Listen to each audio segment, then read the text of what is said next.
क्या असदुद्दीन ओवैसी साहब ने यूपी इलेक्शन में बीजेपी का साथ दिया या नहीं? ये 7 मिनट का वीडियो कंप्लीट होने के बाद आपका ज़मीर, आपका दिल आपको इस सवाल का जवाब देगा।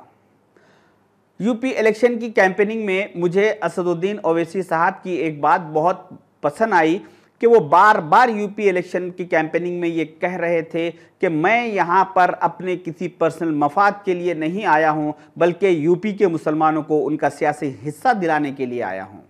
क्या ओवैसी साहब से पहले वहाँ के जो सेकुलर पार्टीज है वो मुसलमानों को सियासी हिस्सा नहीं देते थे?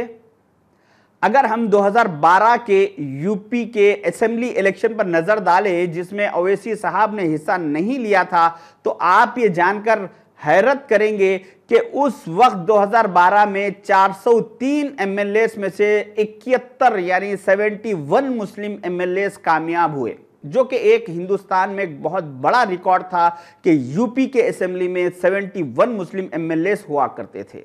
मैं ये कोई हवाई बातें नहीं कर रहा हूं। ये जब से आप जो बाजू स्क्रीन पर देख रहे हैं उसमें उन 71 मुस्लिम एमएलएस के नाम, उनकी कॉन्स्टिट्यूंसी, उनका पार्टी का नाम, उन्होंने कितने वोट लिए और कितने वोट से किसको हराया, वो सारे डिटेल्स मौजूद है। ये सारे डिटेल्स मैंने इलेक्शन कमीशन ऑफ इंडिया की वेबसाइट से लिया हूं।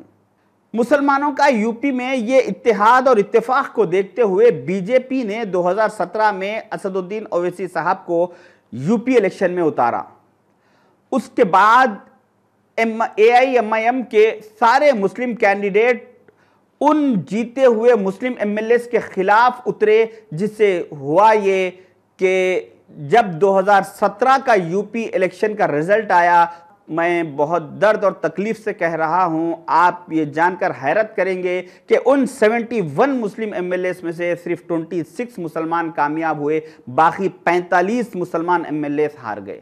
उसके बाद ओवैसी साहब की और बीजेपी की इस पॉलिसी को देखकर यूपी के मुसलमानों ने कुछ हद तक सुधार लाया और 2022 में मुत्तहिद होकर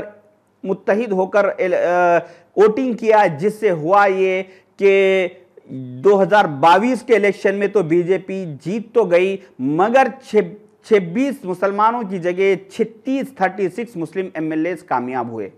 जो ओवैसी साहब ने 2017 में यूपी के मुसलमानों पर 45 एमएलएस का जख्म जो दिया था, उसमें से सिर्फ 10 जख्मों को ही यूपी की आवाम भर पाई। कुछ हमारे नासमझ भाई लोगों का यह मानना है कि यूपी में असद साहब ने तो सिर्फ 100 सीटों पर कॉन्टेस्ट किया, बाकी सारे सीटों पर बीजेपी कैसे जीती। ओवैसी साहब ने तो सिर्फ यूपी में कॉन्टेस्ट किया, दूसरे 4 स्टेटों में बीजेपी कैसा जीती। मेरे भाइयों, ओवैसी साहब से कई ऐसे हेट स्पीचेस दिलवाया गया जिससे गैर मुस्लिमों को काफ़ी, उन लोग को इन बीजेपी की IT सेल ने उस वीडियोस का इस्तेमाल करते हुए उन लोग को डराने की कोशिश की। जैसा कि ओवैसी साहब ने एक स्टेटमेंट में, एक कैंपेनिंग में उन्होंने कहा, यूपी की पुलिस वालों से को वार्निंग देकर कहा, मैं तो उन पुलिस के लोगों से कहना चाह रहा हूं, याद रखो मेरी इस बात को, हमेशा योगी मुख्यमंत्री नहीं रहेगा।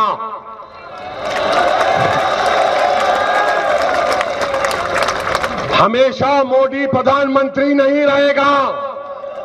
और हम मुसलमान वक्त के एतबार से खामोश जरूर हैं, मगर याद रखो हम तुम्हारे जुल्म को भूलने वाले नहीं हैं। कि देखो, जब योगी और मोदी चले जाएंगे उसके बाद तुम्हें बचाने कौन आएगा।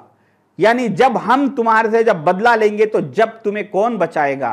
तो ऐसे वीडियोस को बीजेपी का IT सेल लेकर उसमें कैप्शन डिटेल्स नीचे मैटर ये लिखकर वायरल कर रहा था यूपी में कि देखो हमारे हिंदू भाइयों, अगर हम योगी जी हार जाएंगे तो ये ओवैसी, ये मुसलमान पुलिस वालों को वार्निंग दे रहे हैं, पुलिस वालों को धमकी दे रहे हैं, तो फिर तुम किस खेत की मूली है, तुम्हारे साथ ये लोग क्या हशर करेंगे।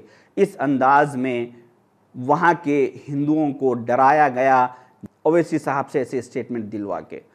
यूपी में मेरे कुछ कांग्रेसी गैर मुस्लिम हिंदू दोस्त है जो मुझे कुछ अपडेट्स दे रहे थे कि बीजेपी का आईटी सेल वहां पर किस अंदाज में काम कर रहा है। जैसा कि इलेक्शन से जो फेस पे इलेक्शन है, उस फेस के इलेक्शन से एक 8 दिन पहले पीर के दिन, पीर मिसाल के तौर पे पीर के दिन सुबह एक वीडियो असदुद्दीन ओवैसी साहब का, फिर शाम में एक वीडियो अकबरुद्दीन ओवैसी साहब का, फिर मंगल के दिन एक वीडियो असदुद्दीन ओवैसी साहब का, फिर मंगल के दिन शाम में एक वीडियो अकबरुद्दीन ओवैसी साहब का।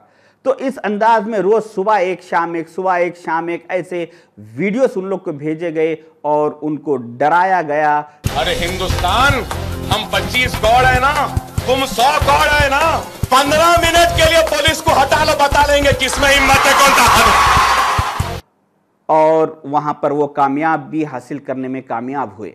इलेक्शन से 3 महीने पहले यानी 90 दिन में असदुद्दीन ओवैसी साहब के यूपी इलेक्शन पर सारे इंडिया के नेशनल चैनल्स, 90% चैनल्स ने करीब 450 बार उनसे डेबिट किया, उनके साथ बातचीत की या उनके इंटरव्यूज़ को कोट किया या उनके स्टेटमेंट्स को सारे चैनल्स पे करीब 450 बार कोट किया गया।